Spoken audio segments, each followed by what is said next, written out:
తెలంగాణ బీజేపీకి రథసారథి ఎవరవుతారు? దాదాపు 2 ఏళ్లుగా ఇదే చర్చ తెలంగాణ రాజకీయ వర్గాల్లో. ఎన్నికలకు ముందు అప్పుడు ఎంపీగా ఉన్న కేంద్ర మంత్రి కిషన్ రెడ్డిని రాష్ట్ర అధ్యక్షునిగా నియమించారు. బండి సంజయ్ 3 ఏళ్ల కాలం పూర్తి కావడంతో కిషన్ రెడ్డికి బాధ్యతలు అప్పగించారు. ఆ తర్వాత ఎన్నికల వెంటనే కొత్తగా అధ్యక్షుడు వస్తాడని అంతా భావించారు. ఆ దిశగా చాలా సందర్భాల్లో లీకేజీలు, కొంతమంది నేతల ప్రకటనలు చాలా వస్తూ వచ్చాయి. అయితే దాదాపు ఏడాదిన్నరగా ఆ ప్రాసెస్ అలానే సాగుతూ వచ్చింది. చివరికి రేపు బీజేపీ కొత్త రథసారథి ఎవరో తేలబోతుంది. రథసారథి రేసులో దాదాపు 8 మంది ముఖ్య నేతలు ఉన్నారు. అందులో ఎవరికి అవకాశం రాబోతుంది, ఎందుకు రాబోతుంది అనేది చాలా ఇంట్రెస్టింగ్ ఫ్యాక్టర్గా ఉంది. రేపు బీజేపీ అధ్యక్షుల ఎన్నిక జరగబోతుంది. రేపు నామినేషన్ దాఖలు చేయబోతున్నారు. అధ్యక్ష పదవికి ఒకే ఒక్క నామినేషన్ దాఖలు కాబోతుంది. ఆ ఒక్క నామినేషన్ ఎవరిది? బీజేపీ అధిష్టానం ఎవరి పేరు సూచిస్తే వారే రేపు నామినేషన్ వేస్తారు. వారు అధికారికంగా ఖరారైనట్లు ఎల్లుండి ప్రకటన వెలువడబోతుంది. అంటే మొత్తానికి అధ్యక్ష ఎన్నికకు, అధ్యక్ష నియామకానికి లైన్ క్లియర్ అయింది. దీనికి సంబంధించి రేస్లో ఎవరెవరు ఉన్నారు, ఎవరి బలాలేంటి, ఎవరి బలహీనతలేంటి, ఎవరికి ఏది అడ్వాంటేజ్గా మారబోతుంది, ఎవరికి ఏది డిసడ్వాంటేజ్ కాబోతుంది, ఇలాంటి అన్ని అంశాలపై ఈ వీకెండ్ విత్ నాగేశ్వర్లో చర్చిద్దాం. మనతో పాటు జన అవుతున్నారు ప్రముఖ రాజకీయ విశ్లేషకులు ప్రొఫెసర్ నాగేశ్వర్ గారు. నాగేశ్వర్ గారు, గుడ్ ఈవినింగ్. చాలా రోజుల నుంచి మనం బీజేపీ అధ్యక్షుడు ఎవరు అవుతారు, ఎప్పుడు అవుతారు, ఈ చర్చలు మనం చాలాసార్లు కూడా మాట్లాడుకుందాం. ఎందుకంటే బీజేపీ నేతలే రేపు అవుతారు, మాపు అవుతారు అంటే వాళ్ళు కూడా కన్ఫ్యూజ్ చేశారు జనాల్ని. మొత్తానికి ఒక టీవీ సీరియల్ అయిపోయింది. మొత్తానికి అది ఒక కంక్లూజన్కి వచ్చినట్టు కనిపిస్తుంది. రేపు నామినేషన్లు, ఎల్లుండి ఎంపిక ఉండబోతుంది. అంటే జనరల్గా బీజేపీ అధ్యక్ష ఎన్నిక అనే దానికి కొంత సిస్టమేటిక్ ప్రాసెస్ వాళ్ళు ఫాలో అవుతుంటారు. ప్రతిసారి ఒక లక్ష్మణ్ అధ్యక్షునిగా ఉన్నప్పుడు మాత్రం జరగలేదు. దాదాపు ప్రతిసారి ఇదే రకమైన ప్రాసెస్ ఉంటుంది. అంటే ఈ అధ్యక్ష ఎన్నిక ప్రాసెస్, ఇక్కడ అధ్యక్ష ఎన్నిక తర్వాత జాతీయ అధ్యక్షుని ఎన్నిక, ఇదంతా ఒక లెంతీ ప్రాసెస్గా ఉంటుంది. బీజేపీ జనరల్గా ఈ సిస్టమ్ని ఎందుకు ఫాలో అవుతుంది అంటే, మిగిలిన పార్టీల్లో అధ్యక్షుని పేరు ఒకటి ప్రకటించేస్తారు, అధ్యక్షుడు అయిపోతారు ఇన్ జనరల్గా. ఇక్కడ ఇలా ఎందుకు అవుతుంది అంటే, అదే పార్టీ ఏంటంటే ఒక డెమోక్రటిక్గా ఎన్నుకున్నాము అనే యొక్క రాజకీయ వాతావరణాన్ని కల్పించడానికి చేస్తారు. కానీ ఇక్కడైనా కాంగ్రెస్లోనైనా అల్టిమేట్లీ హైకమాండే ఫైనల్. అవును, మీకు వాస్తవంగా ప్రొసీజరల్గా ఏంటంటే అన్ని జిల్లాల అధ్యక్షులు, స్టేట్ ఆఫీస్ బేరర్సు, ఇలా వివిధ మోర్చాల అధ్యక్షులు, వీళ్ళందరూ ఒక 150 మంది ఉన్నారు. తర్వాత మా స్టేట్ కౌన్సిల్ మెంబర్ ప్రతి కాన్స్టిట్యున్సీకి ఒకరు ఉంటారు.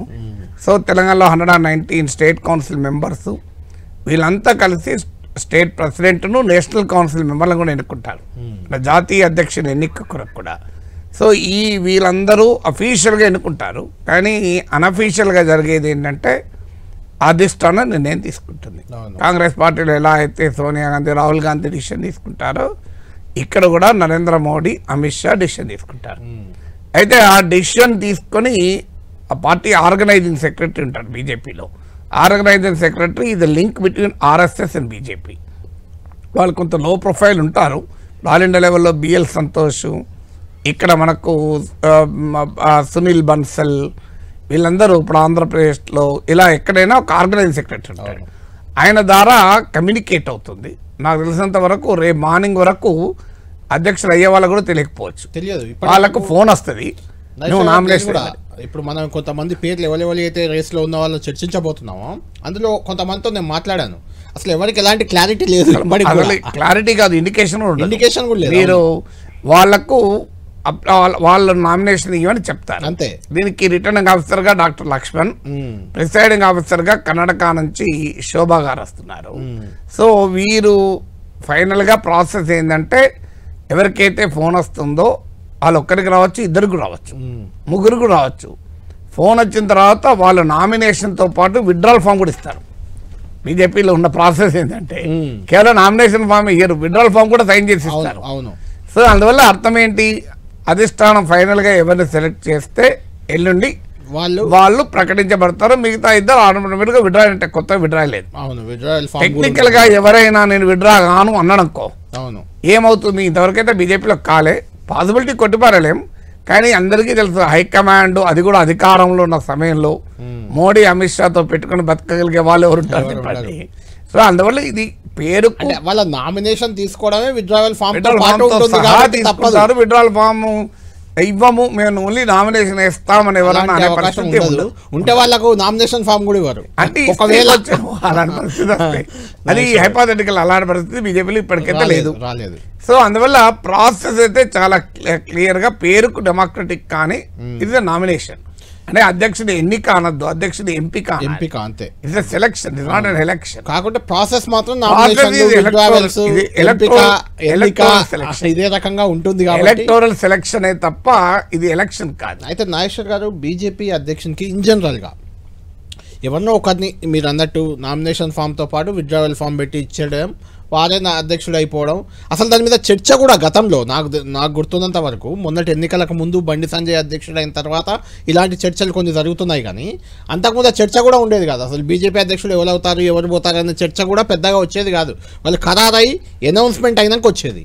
కానీ ఈసారి వాతావరణం మాత్రం బండి సంజయ్ అధ్యక్షుడు అయిన తర్వాత తొలగించిన సందర్భంగా ఎవరవుతారనే చర్చ కూడా పెద్ద ఎత్తునే జరిగింది. ఈటెల రాజేందర్, కోమటిరెడ్డి రాజగోపాల్ రెడ్డి, కిషన్ రెడ్డి, రకరకాల చర్చలు. ఎందుకంటే ఎన్నికల ముందు కాబట్టి అది. ఇప్పుడు కూడా మళ్ళీ ఎవరవుతారు అంటే ఒక 8-9 మంది రేస్లోకి వచ్చేసారు. అందరికీ అవకాశాలు ఉన్నాయంటున్నారు. రకరకాల ఈక్వేషన్స్ వస్తున్నాయి. అందులో ఓసీ, బీసీ అని, లేకుంటే ఆర్ఎస్ఎస్ పాత బ్యాచ్ అని, లేకుంటే కొత్తగా చేరిన నాయకులని, ఇలా రకరకాలుగా ఏది కీ రోల్, ఏది కీ ఫ్యాక్టర్ కాబోయే అవకాశం మీకు కనిపిస్తుంది? మీరు అన్నట్లు ఇదివరకు కన్నా ఇప్పుడు బీజేపీ అధ్యక్ష పదవికి ఎందుకు ప్రాధాన్యత అంటే తెలంగాణలో వాళ్ళ ఫోర్స్గా ఎమర్జ్ చేయాలి. ఇప్పుడు బలం లేనప్పుడు ఎవరు పట్టించుకోడు కదా. ఇప్పుడు తెలంగాణలో తెలుగుదేశం రాష్ట్ర అధ్యక్షుని ఎవరు పట్టించుకుంటారు? సో అది ఇష్యూనే కాదు కదా. సో ఆంధ్రప్రదేశ్లో కూడా పట్టించుకోరు, ఎందుకంటే చంద్రబాబు నాయుడు ఉండగా. సో తెలంగాణలో అయితే అసలే పట్టించుకోరు. అంటే పొలిటికల్ ఫీల్డ్లో ఇప్పుడు తెలంగాణలో బీజేపీ 8 పార్లమెంట్ సీట్లు, 8 అసెంబ్లీ సీట్లు, లోక్సభ ఎలక్షన్లో 35% ఓటింగు, అసెంబ్లీ ఎన్నికల్లో 14% ఓటింగు. రాష్ట్రంలో it is also a contender for power. అది కాక దేశంలో అధికారంలో ఉన్నారు. అందువల్ల బీజేపీ ప్రెసిడెంట్ ఎవరు, ఎందుకంటే ఈసారి బీజేపీ ప్రెసిడెంట్ ఎవరైతే వారు ముఖ్యమంత్రి ఫేస్గా కూడా ముందుకు రావచ్చు. ఎందుకంటే 3-year టర్మ్, ఇప్పుడు పార్టీ రాజ్యాంగం సవరించి 3 ఏళ్ళు చేశారు. అంటే ఇప్పుడు 2025లో నియమించబడితే 2028 వరకు వాళ్ళే ఉంటారు. అంటే ఎలక్షన్ల ముందు అనివార్యమైతే తప్ప మొన్న ఏదో బండి సంజయ్ని మార్చినట్లు మారుస్తారని అనుకున్నాం. సో మార్చాలనుకుంటే మార్చాలనుకునడానికి వీలుగా ఉన్న వాళ్ళే పెడతారు. అంటే ఎలక్షన్ ముందు మార్చినా ఇబ్బంది కాని వాళ్ళని పెడతారు. అది కూడా ఒక ఫ్యాక్టర్ ఇప్పుడు.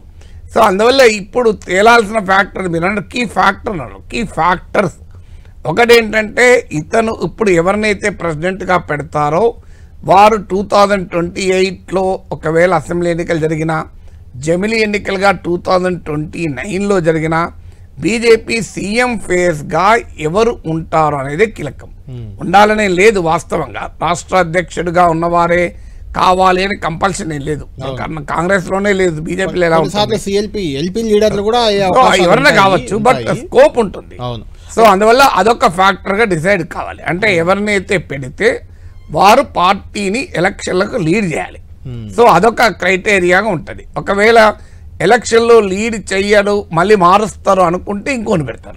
ఎందుకంటే అప్పుడు మార్చినప్పుడు మళ్ళీ ఇబ్బంది, బలమైన నాయకుడు. ఎందుకంటే బండి సంజయ్ అనుభవం ఉంది, ఆయన మార్చి బీజేపీ చాలా డ్యామేజ్ అయింది. అందువల్ల ఈసారి ఆ పొరపాటు చేయరు, పెడతారు. ఒక చర్చ అదే ఉంది.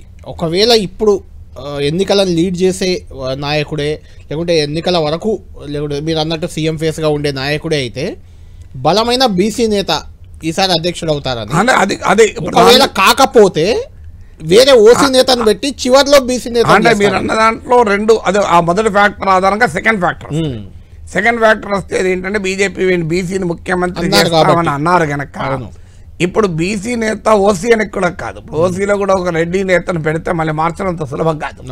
సో అందువల్ల ఒకటి సామాజిక వర్గం, ఒకటి ఆ నాయకుని పొలిటికల్ ఇన్ఫ్లుయెన్స్, ఈ రెండు కూడా ఇంపార్టెంట్ కదా. సో అందువల్ల వాళ్ళను మార్చడం అనేది కూడా ఒక ఫ్యాక్టర్ అవుతుంది. రెండవ ఫ్యాక్టర్ కాస్ట్.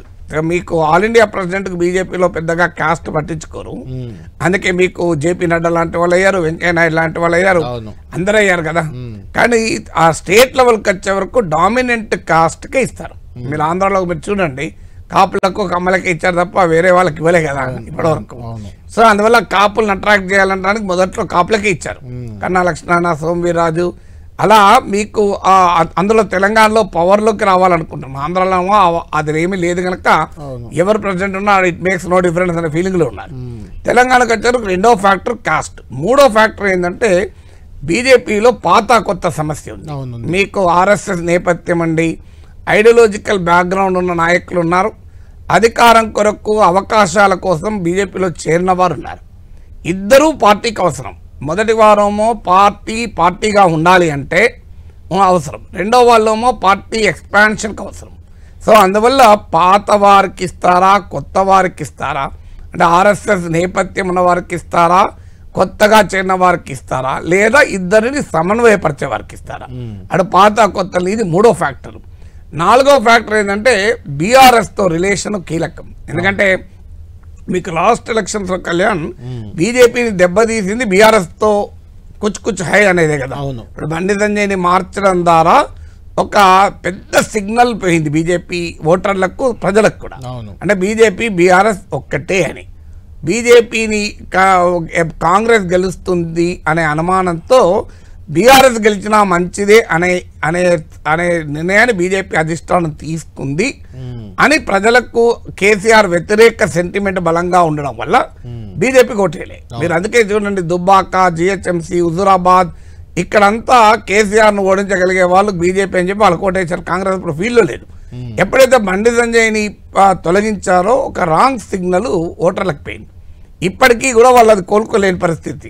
మీకు 119 నియోజకవర్గాలకు జాతీయ కార్యవర్గ సభ్యులు వెళ్ళారు. వాళ్ళు వెళ్ళి వచ్చి చెప్పింది ఒకటే, రెండు క్వశ్చన్లు అడుగుతున్నాం మమ్మల్ని, ఎక్కడికి పోయినా బండి సంజయ్ని ఎందుకు మార్చారు, కవితను ఎందుకు అరెస్ట్ చేయలేదు. సో అందువల్ల అసలు కట్టప్ప ఎందుకు చంపాడు అని ఉన్నది కదా. సో అది బాహుబలి 2 సక్సెస్ కారణం ఇది కదా. నయా పైసా ఖర్చు పెట్టకుండా రాజమౌళి అద్భుతమైన పబ్లిసిటీ ఇప్పించాడు బాహుబలి 2. కట్టప్ప ఎందుకు చంపాడు బాహుబలిని అని. సో అలా బండి సంజయ్ని ఎందుకు తీసేశారు, అదే మేజర్ గా మారింది. అది మారింది. అసలు నా అంచనా అయితే బండి సంజయ్ మార్చడం వల్ల ఆ అనుమానం రాకపోతే అసలు రాజకీయాలు వేరే రకం. బీజేపీకి ఇంకో 10 సీట్లు ఎక్కువ వస్తే మీకు కాంగ్రెస్ పార్టీ అధికారంలోకి వచ్చేదే కాదు. బీజేపీ బీఆర్ఎస్ వచ్చేదో, ఏ పార్టీ నుంచి ఎవరు దూకే వాళ్ళు. నాగేశ్వర్ గారు, ఇంట్రెస్టింగ్ ఫ్యాక్టర్ అంటే అప్పుడు జరిగింది మీరు అన్నట్టు బీజేపీ బీఆర్ఎస్ ఒక్కటే అని అనుకున్నప్పుడు ఈ రెండింటి మీద కోపంతో కాంగ్రెస్ గెలవాలా వాస్తవానికి కొన్ని స్థానాల్లో. కానీ బండి సంజయ్ని బీఆర్ఎస్ ఓడిచ్చింది, ధర్మపురి అరవింద్ని బీఆర్ఎస్ ఓడిచ్చింది, ఈటెల రాజేందర్ను బీఆర్ఎస్ ఓడిచ్చింది. దానికి రీజన్ ఉంది. దానికి రీజన్ ఏంటంటే రీజనల్ వైజ్ గా ఒక్కొక్క ప్రాంతంలో ఒక్కొక్క పార్టీ బలంగా ఉండడము, మీకు బీఆర్ఎస్ పట్ల వ్యతిరేకత అంతటా ఒకే రకంగా ఉండకపోవడము, ఇవన్నీ కూడా హైదరాబాద్ లో బీఆర్ఎస్ పట్ల వ్యతిరేకత లేదు. సో అంటే ఒక్క ఫ్యాక్టర్ ఎలక్షన్స్ ప్రభావితం చేయదు, కానీ డెఫినెట్ గా అదొక ఫ్యాక్టర్. ఇప్పుడు ఎవరిని అధ్యక్షుని చేస్తే బీఆర్ఎస్ తో సంబంధాల విషయంలో సంకేతం పోతుంది. ఇదొక నాగేశ్వర్ గారు, మీరు ఎలాంటి సంకేతం పంపే అవకాశం మీకు కనిపిస్తుంది? Let me complete other factor. So ఇప్పుడు నాలుగవది ఏంటంటే అసలు హిందుత్వ వాదంతోనే తెలంగాణలో అధికారులకి రాగలమా, హిందుత్వ ప్లస్ సంథింగ్ ఎల్స్ కావాలా? ఇది మీకు అంతకు ముందు కూడా బండి సంజయ్ మార్చడంలో అదే కీలకం. హిందుత్వ ఒకటే సరిపోదు, తెలంగాణలో హిందుత్వ నడవదు. ఇప్పుడు ఈటెల రాజేందర్ అప్పుడు పెద్ద ఎత్తున బండి సంజయ్కి వ్యతిరేకంగా క్యాంపెయిన్ నడిపింది కూడా అదే కదా. ఇక్కడ అన్ని ఇతర పార్టీల వాళ్ళని కలుపుకొని రావాలి, మనకి ఇక్కడ తెలంగాణలో అభివృద్ధి అనే సెంటిమెంట్తో పోవాలి, హిందుత్వ పనిచేయాలి. అంటే ఇప్పుడు బీజేపీ ఒక అండర్స్టాండింగ్ రావాలి అధిష్టానం.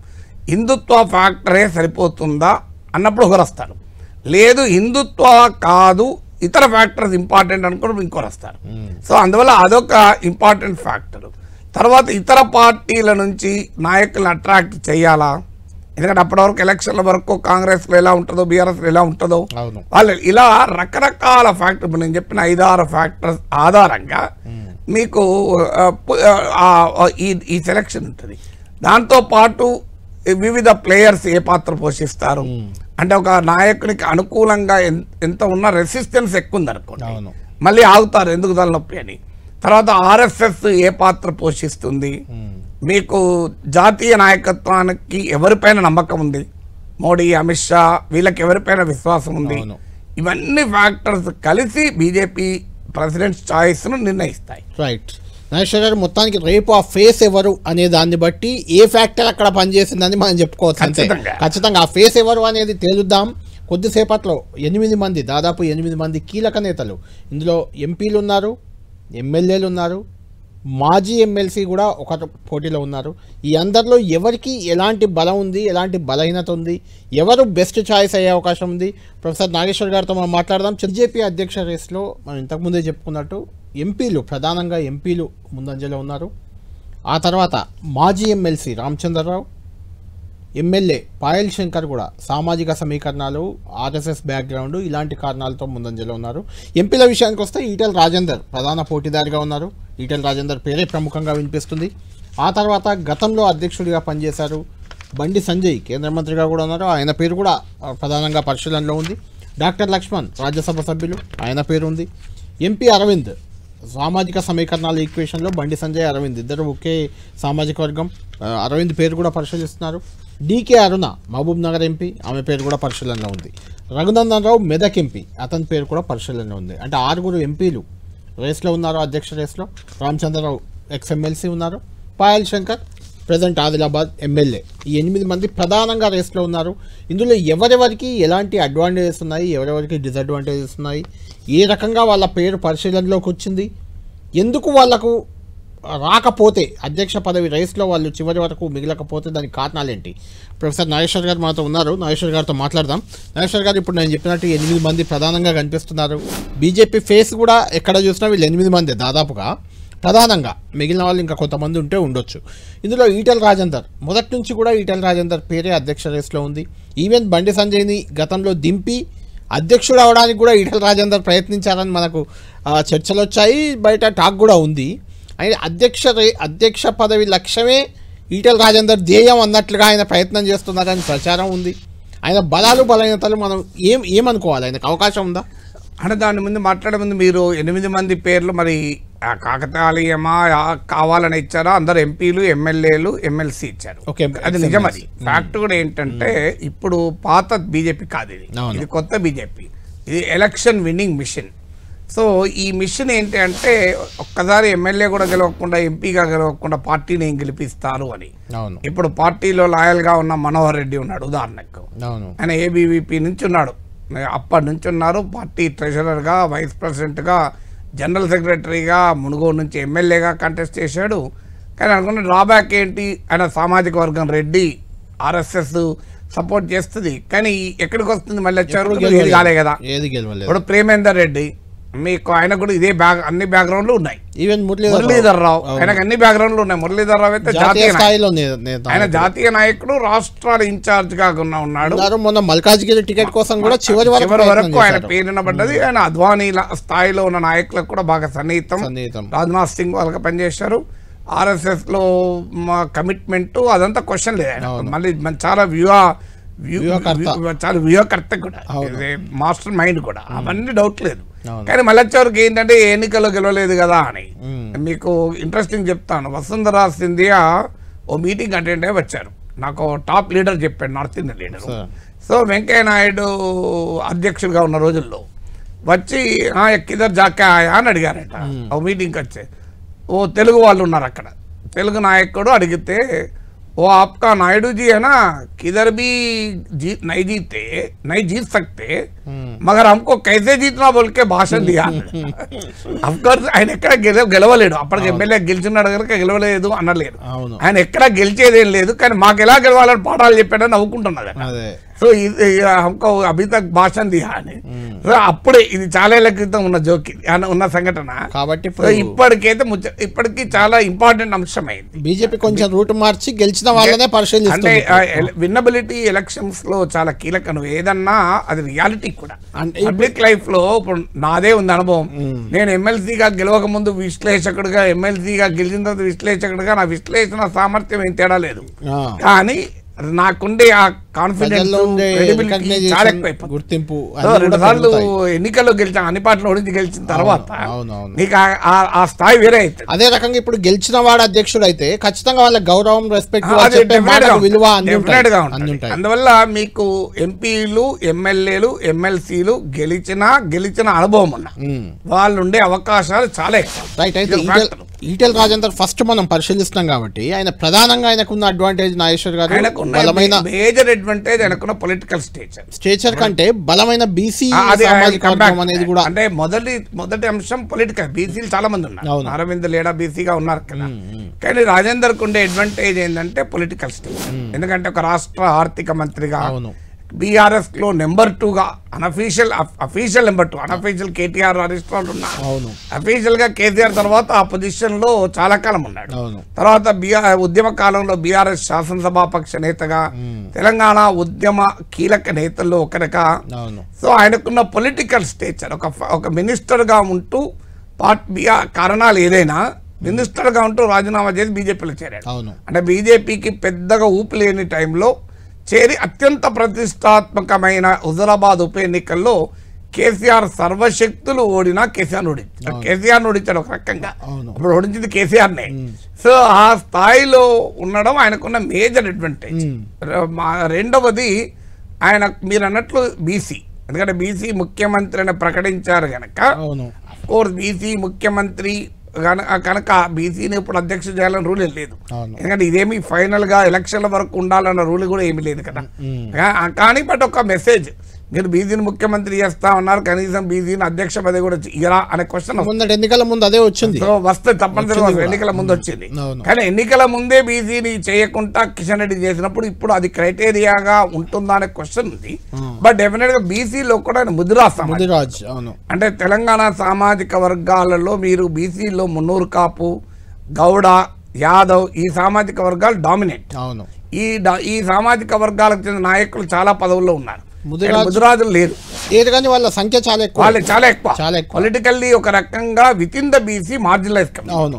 సో అందులో రాజేందర్ చాలా సమర్థవంతంగా ముదిరాజ్ సామాజిక వర్గాన్ని ఆర్గనైజ్ కూడా చేశారు. ఈవెన్ ముదిరాజ్ సామాజిక వర్గాన్ని రాజేందర్ ఆర్గనైజ్ చేశారు. ఆయన అధ్యక్షుడు అవుతాడని చర్చ నేపథ్యంలోనే మంత్రివర్గంలోకి శ్రీహరి ముదిరాజ్ వచ్చారు మహబూబ్ నగర్. సో ఎందుకు ఇప్పుడు మీకు ఆయన కూతురు మ్యారేజ్ కు మీరు కూడా వచ్చుంటారు.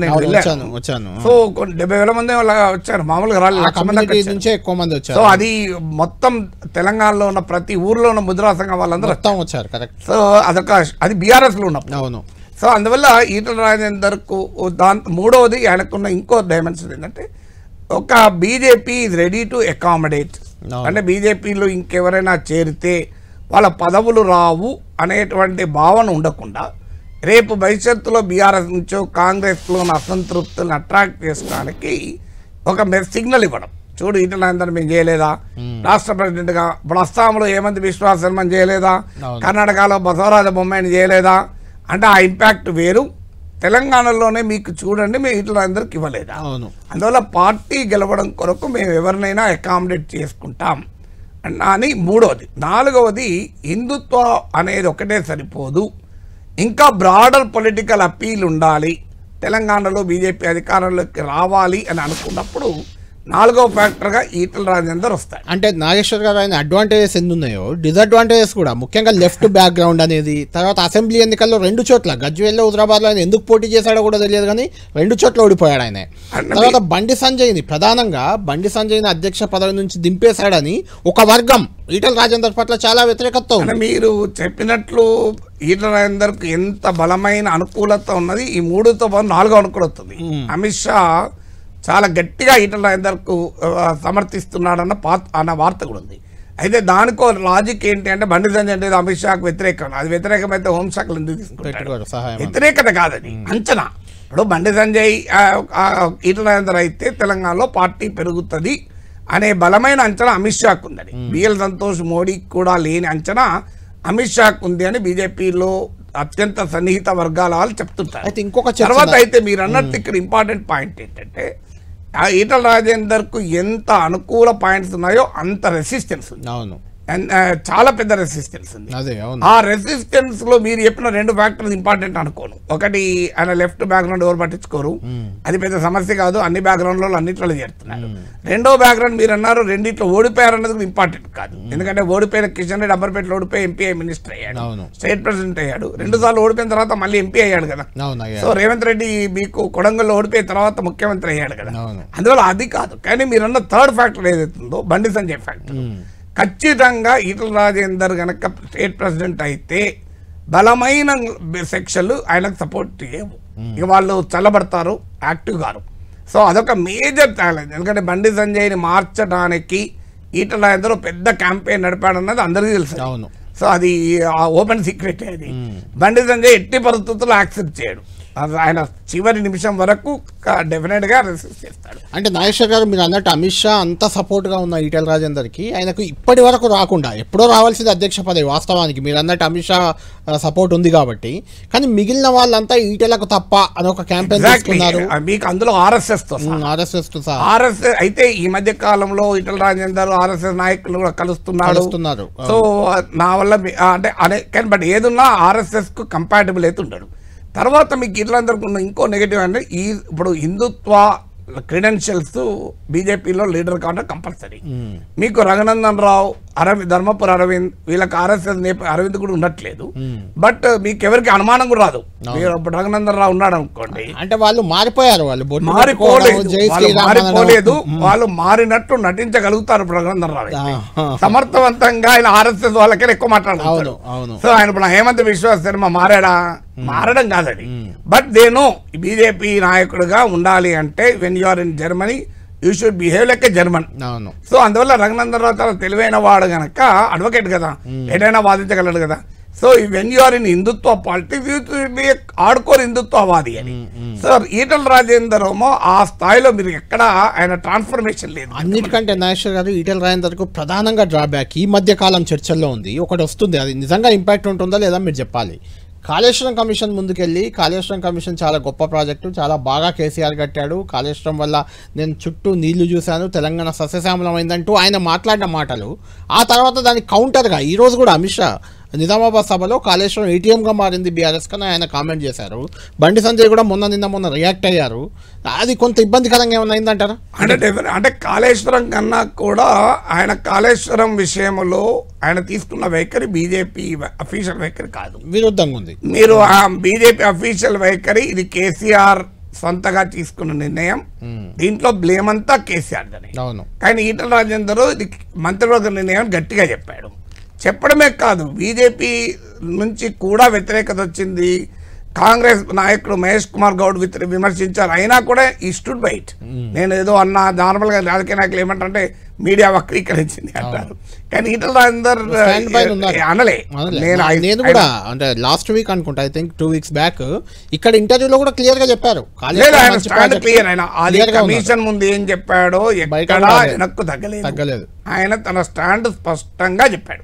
అందువల్ల ఇక్కడ ఒక కాంటెక్స్ట్ ఏంటంటే బీఆర్ఎస్ తో రాజీ పడతాడు, ఎందుకంటే ఆ మధ్య హరీష్ రావు కలిశాడు, కేసీఆర్ తో ఫోన్ లో మాట్లాడాడని. అన్నిటికీ మించి ఈటల రాజేందర్ బీజేపీలో వచ్చినప్పుడు చాలా మంది ఆశించింది ఏంటంటే బీఆర్ఎస్ నుంచి పెద్ద ఎత్తున ఈయన కాంటాక్ట్లు ఉన్నాయి, ఎవరు పట్టుకొస్తాడు.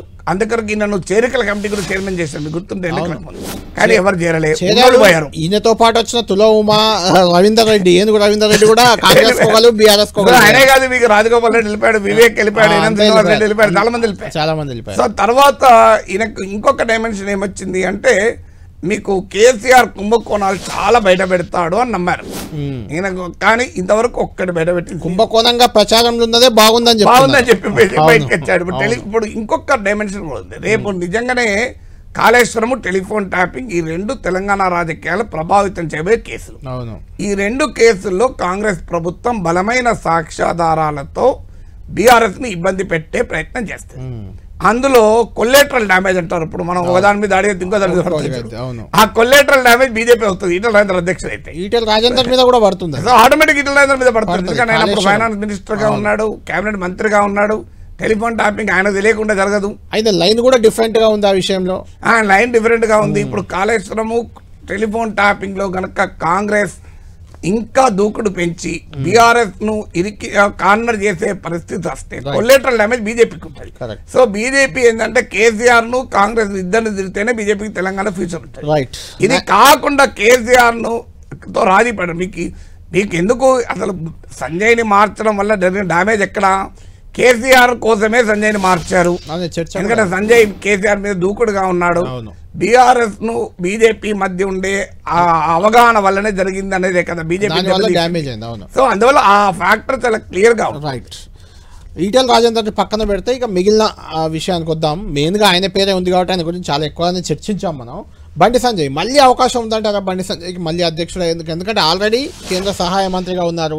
ఆయన గతంలో రాష్ట్ర అధ్యక్షుడిగా పనిచేసిన అనుభవం, తర్వాత హిందుత్వవాది, జాతీయ స్థాయిలో ఆయనకున్న ఇమేజ్, కేంద్ర మంత్రి, ఇవన్నిటితో పాటు ఇంకే ఆయనకు నెగటివ్స్ కూడా ఉన్నాయి. అందరినీ కలుపుకోలేదని కానీ ఈటెల రాజేందర్తో ఉన్న గ్యాప్, ఇలాంటి నేపథ్యంలో సంజయ్కి ఏమన్నా ఛాన్స్ ఉందంటారు?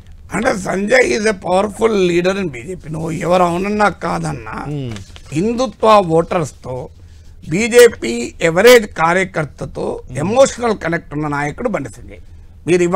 మీరు నిజామాబాద్ సభలో కూడా చూడండి, బండి సంజయ్ పేరు చెప్పినాక ఆ సభలో ఏ రకమైన రెస్పాన్స్ వచ్చింది అని మీకు ఏ నాయకునికి రాలేదు. యూత్ లో చాలా ఫాలోయింగ్. సో మీకు అంటే నాట్ జస్ట్ ఇన్ బీజేపీ కార్యకర్త, ఈవెన్ ఓటర్లలో కూడా. సో యాంటీ కేసీఆర్ అంటే బండి సంజయ్ అధ్యక్షుడైతే కేసీఆర్తో రాజీ పడడు అనేటువంటి డైమెన్షన్ కూడా బండి సంజయ్కి కలిసి వచ్చే అంశం. తర్వాత బండి సంజయ్కి ఉన్న ఆర్ఎస్ఎస్ కమిట్మెంట్, నేపథ్యము, లాయాలిటీ. ఎందుకంటే ఆయన ఎన్నికలకు రాలేదు కదా, మీకు బండి సంజయ్ వచ్చింది ఐడియాలజీతో.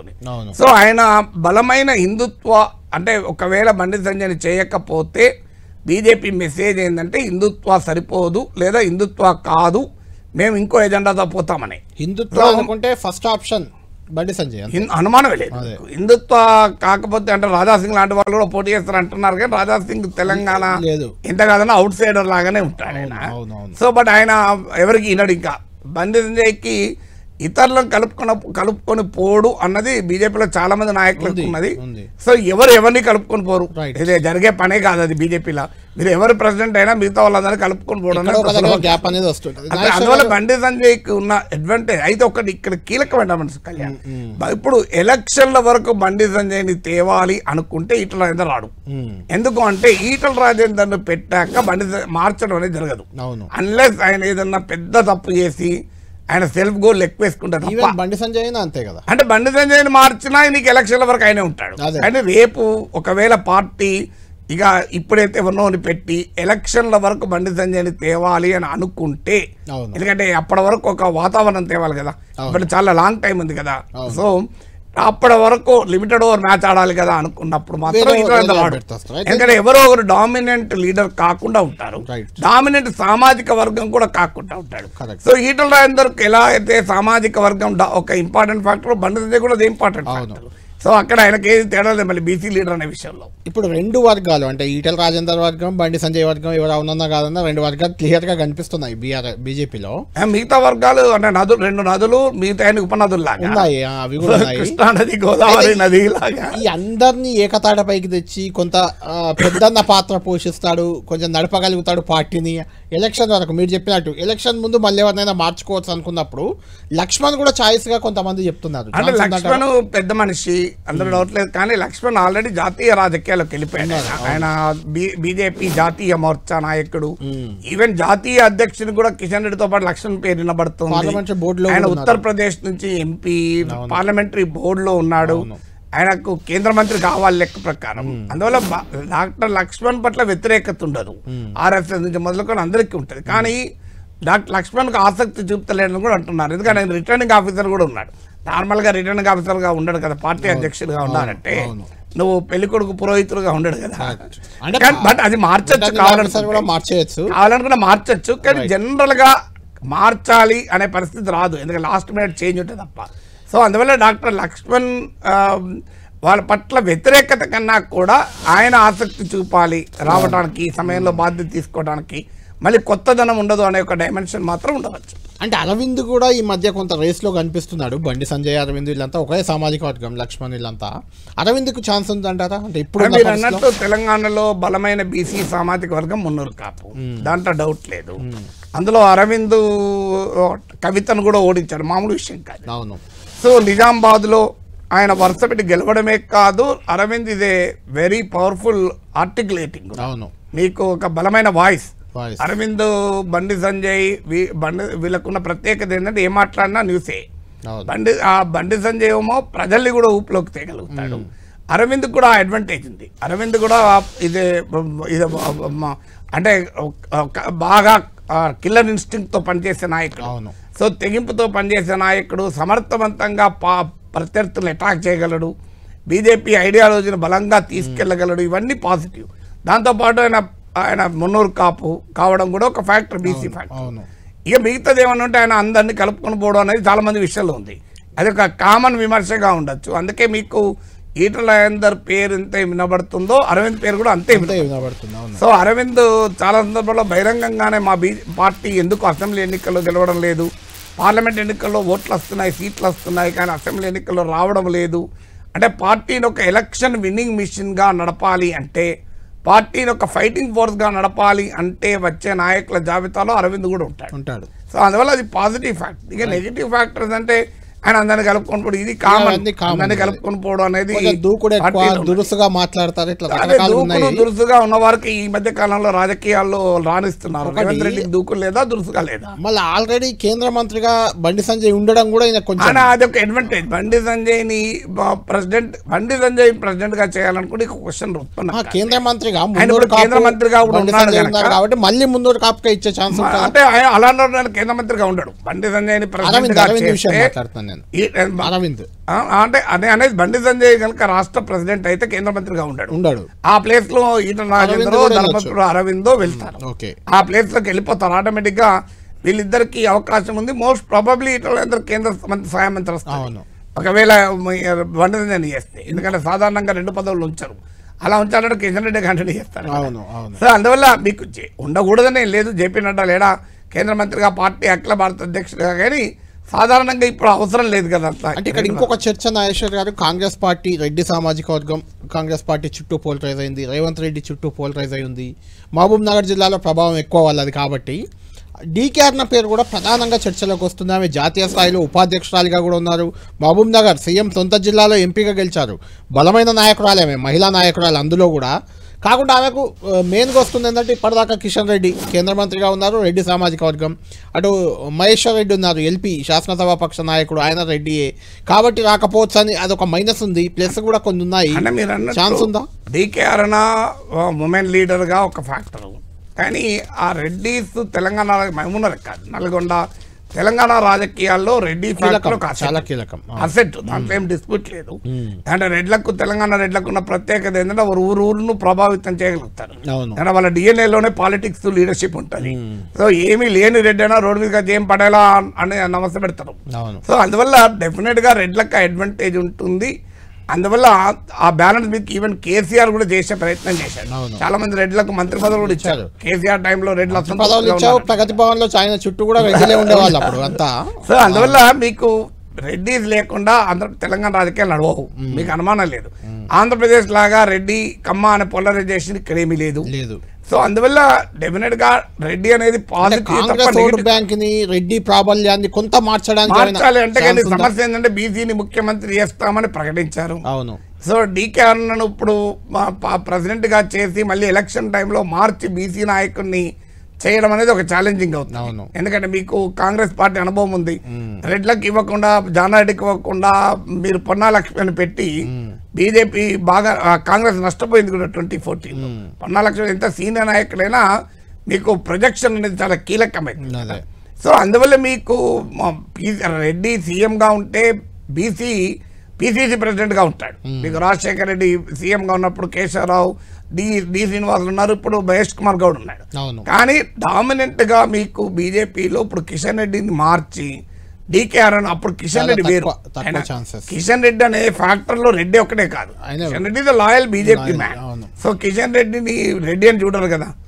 కిషన్ రెడ్డి, లక్ష్మణ్, మురళీధర్ రావు వీళ్ళను రెడ్డి, బీసీ, వెలమా అని చూడరు. అంటే ఈవెన్ దూకుడు విషయంలో కూడా మహిళా నాయకురాలు అయినప్పటికీ రేవంత్ రెడ్డిని, కేసీఆర్ ను సమంగా ఢీకొనే సత్తా ఉన్న నాయకురాలు, డౌట్ లేదు. మంత్రిగా ఎక్స్పీరియన్స్ ఉంది ఆమెకు, కాంగ్రెస్ పార్టీలో సీనియర్ నాయకురాలు, అవన్నీ ఫ్యాక్టర్స్ పాజిటివ్, అందులో అనుమానం లేదు. అందులో ఉమెన్ లీడరు, రేపు 2029 వరకు మహిళలకు రిజర్వేషన్లు, ఆ ఫ్యాక్టర్స్ అన్ని ఉన్నా అసెట్ కావాల్సిన రెడ్డి ఫ్యాక్టరీ ఆమెకు నెగిటివ్ అయ్యే అవకాశం. రైట్.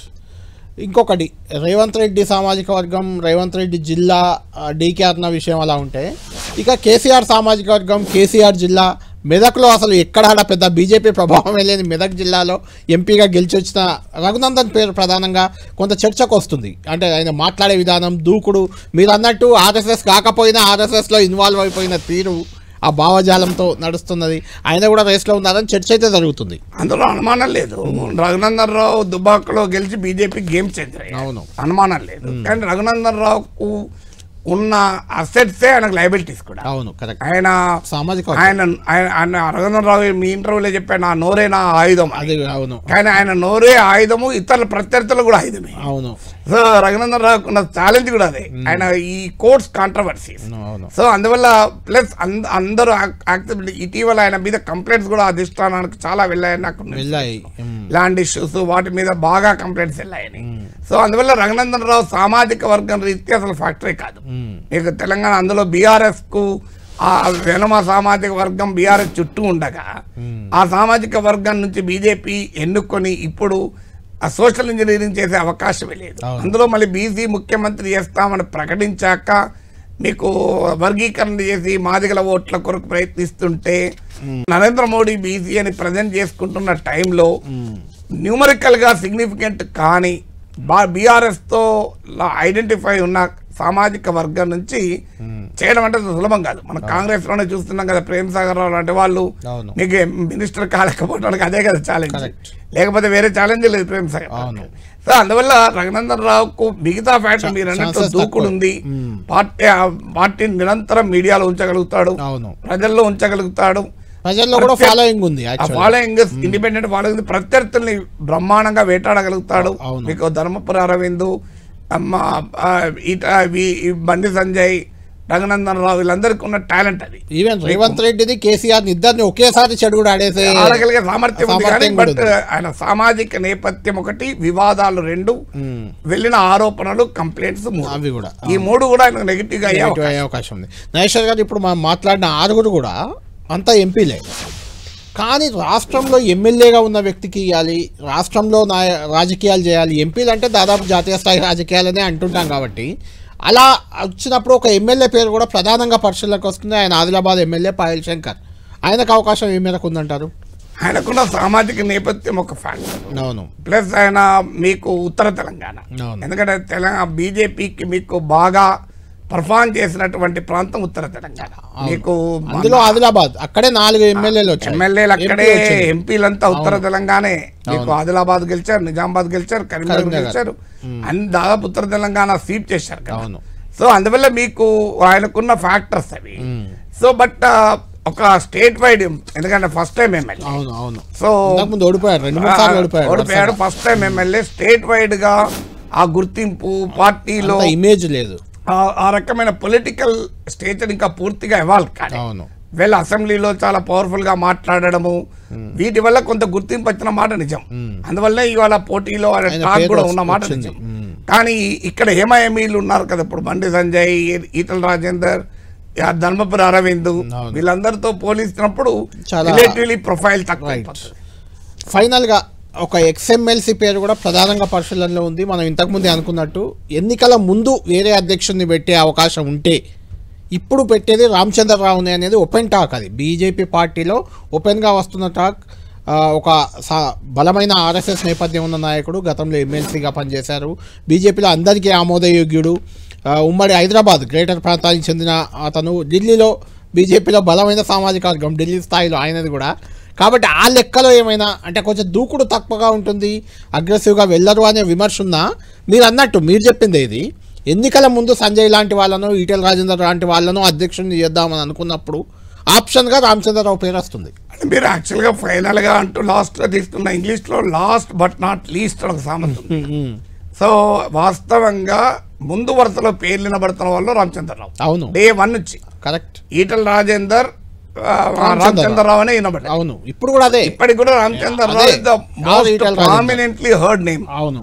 సో మీకు ఒక దశలో రామచంద్రరావు ఫైనల్ అయిపోయిందని కూడా వార్తలు. అవును, ఈటల రాజేందర్ ఎట్లా ఫైనల్ అయిపోయిందని వార్తలు వచ్చాయో రామచంద్రరావు కూడా ఫైనల్ అయిపోయిందని కూడా వాళ్ళిద్దరి మధ్య ఫైట్ ఉంది. సో అందువల్ల రామచంద్రరావుకున్న అడ్వాంటేజ్ ఏంటంటే ఒకటి ఆయన పాత కొత్తల్ని సమన్వయపరచగలడు. అంటే ఆర్ఎస్ఎస్ నేపథ్యం ఉన్న ఓల్డ్ లీడర్షిప్ కు ఆయన యాక్సెప్టబుల్, బయట నుంచి వచ్చిన ఇతర నాయకులకు కూడా యాక్సెప్టబుల్. అవును, ఇప్పుడు మీకు ఈటల రాజేందర్ అయితే బండి సంజయ్ సపోర్ట్ చేయడు, బండి సంజయ్ అయితే ఇట్లా సపోర్ట్ చేయడు. రామచంద్రరావు ఎవరికి థ్రెట్ కాదు. సో ఈ అజాత శత్రువు కదా, ఎవరికి థ్రెట్ కాదు. సో ఆయన ఎమ్మెల్సీగా గెలిచాడు, బీజేపీ జిల్లా అధ్యక్షుడిగా ఉన్నాడు. కంపారిటివ్లీ సౌమ్యుడు. నేను విద్యార్థి దశ నుంచి చూస్తున్నాను. నాతో ఎన్నికల్లో కూడా పోటీ చేశాడు. ఫస్ట్ టైం నేను గెలిచినప్పుడు ఆయన ఓడిపోయాడు. తర్వాత ఆయన గెలిచాడు కూడా, ఎందుకంటే ఎమ్మెల్సీగా గెలిచాడు, వివాదరహితుడు. ఇక రామచంద్రరావు పైన ఏ ఆరోపణలు లేవు, కంప్లైంట్లు ఏమీ లేవు కదా. సో అందువల్ల ఆయన వివాదరహితుడు కూడా, కాంట్రవర్సీస్ లేవు, పాత కొత్తలకు యాక్సెప్టబుల్, జాతీయ నాయకత్వానికి కూడా సాన్నిహిత్యం ఉంది. అవును, మీకు అరుణ్ జైట్లీ కార్ నుంచి మొదలుకొని ఇప్పటి వరకు మీకు జాతీయ నాయకత్వానికి ఉంది. ఆర్ఎస్ఎస్ బలమైన మద్దతు ఉంటుంది. ఆయనకున్న ఏకైక డ్రాబ్యాక్ బ్రాహ్మణ్ సామాజిక వర్గమే ఏకైక. అందులో తెలంగాణ రాజకీయాల్లో కీలక సామాజిక వర్గం కాదు. కానీ మీకు ఇతర సామాజిక వర్గాలకు చెందిన నాయకుల్ని చేసినప్పుడు మీరు బీసీని సీఎం చేస్తామన్నారు కదా అన్న విమర్శ రామచంద్రరావు చేస్తారు.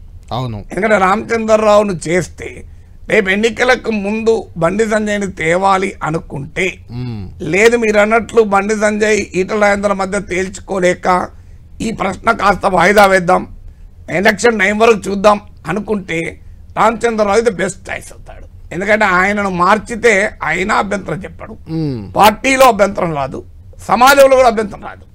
సో ఎందుకంటే ఆయన సీఎం చాయిస్ గా ప్రొజెక్ట్ కాడు. అవును, అందువల్ల మీకు రామచంద్రరావుతో ఆ మేజర్ అడ్వాంటేజ్ ఉంది. ఆర్గనైజేషనల్ మ్యాన్, మరీ ముఖ్యంగా మీకు లాయాలిటీతో పాటు ఇది బేసికలీ ఆర్గనైజేషనల్. అన్నిటికంటే మెయిన్గా ఇప్పుడు ఎవరికి ఇచ్చినా, అరవింద్కి ఇచ్చినా, లేదంటే సంజయ్ అయినా, ఈటెల రాజేందర్ అయినా, లేదంటే రఘునందన్, డీకేఆర్ని ఎవరికి ఇచ్చినా కొంత అభ్యంతరాలు వచ్చే అవకాశం ఉంటుంది. చాలా అభ్యంతరాలు. కానీ రామచంద్రరావుకి అది రాకపోతే, అసలు రామచంద్రరావుకి అభ్యంతరం అనేది లేదు, ఉండదు, ఏ అభ్యంతరము ఉండదు.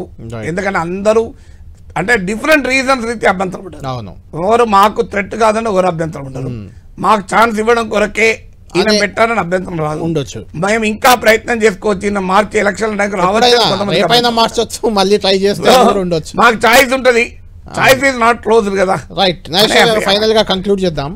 ఎవరు అంటే ఇప్పుడు మనం చూసుకున్న ఇన్ని పేర్లు, 10 పేర్లు 20 పేర్లు వచ్చాయి. వీళ్ళలో ఎవరు అధ్యక్షుడైతే బీజేపీ మరింత పుంజుకునే అవకాశం ఉంది, ఒక పాయింట్. రెండోది, ఎవరు అధ్యక్షుడిని చేసి ఎన్నికల వరకు పోయే అవకాశం ఉందా, లేదంటే మళ్ళీ మార్చే అవకాశం మీకు కనిపిస్తుందా? బీజేపీ స్ట్రాటజీ ఎలా ఉండబోతుంది? అంటే మీరు అన్నట్లు ఎంపిక చేసిన నాయకుని బట్టి ఎలక్షన్ల వరకు మార్చుడా మార్చకపోవడా అని ఉంటుంది. ఆ నాయకుడి స్థాయి ఏంది, ఆ నాయకుడి సామాజిక నేపథ్యం ఏంటి. ఇప్పుడు మనం ఇప్పటిదాకా మాట్లాడుకున్నట్టు రామచంద్రరావుని చేసి ఆయనతో కంటిన్యూ అయినా, ఆయనను మార్చినా అభ్యంతరం ఎవరికి ఉండదు. కానీ మీకు సంజయ్నో ఈటలనో చేసి ఎలక్షన్ల టైంలో మారుస్తామంటే అంత ఈజీ కాదు. ఈవెన్ మీకు